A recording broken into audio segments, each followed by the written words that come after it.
because I taught writing one in Indonesia, so the students are mostly at the low to intermediate level of English. They come from the rural area in Lampung, and they are about 17 to 18 years old, and they are not familiar with, they are familiar with computer, but they are not experienced user of computer. They are not familiar with online learning settings. So therefore, I would like to evaluate the MOOCs that I'm joining here based on my experience in teaching writing 1 to my students. So I will evaluate MOOCs based on 4 characteristics, 4 features of the MOOC. First is guidance and technical help, because I know my students are not familiar with computer and not familiar with online teaching and learning process. So the students' familiarity to the feature of the course and their ability to work in online computer influence their completion and successful in doing the MOOC. And in this MOOC, in the part 1 to 8, they provide a really clear instruction on how is the feature of the MOOCs and how the students can use different features in the MOOC. So I think there will be no problem with the features of MOOCs with my students. And the second, the course. The MOOC, in this MOOC, the main point is to build a solid base for students' academic writing. And then in the future, the students can improve their own skills. So the material focus on the 3 things of academic writing: content, organization, and language.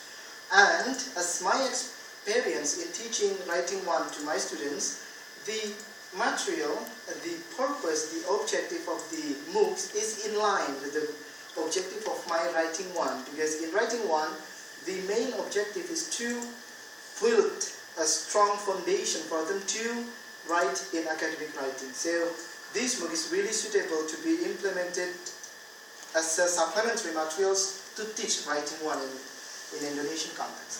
Next, delivery modes. What I found in the MOOCs course, they deliver the material into 3 different modes. First is through video, second is through reading article, and the third, I think, it's through forum discussion.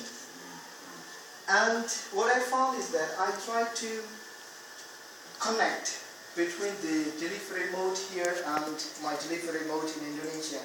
One thing that's the difference is that it is done online, but in my class I do it face-to-face interaction. So it can motivate them, it can give them another way of getting materials. So this really can support the teaching material that I give face-to-face. Then they will have a sense of going abroad, because in forum discussion they will have time to discuss with other students all around the world. So this really helped my students to get more interest and motivation to do the course.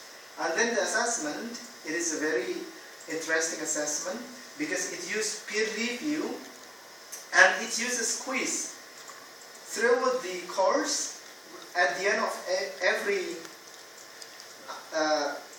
part, they will have a quiz with multiple choice question, and at the end, the students need to submit their final writing. So this can be also support the method I'm going to teach to my students. And the last is conclusion.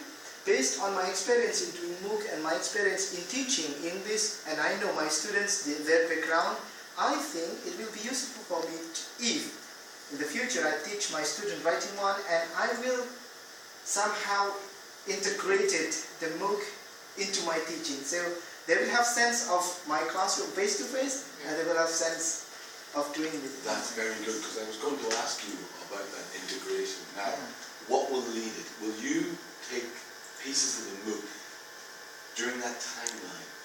What's the timeline? What, 6 weeks? 6 weeks for 2 hours. So are you going to No.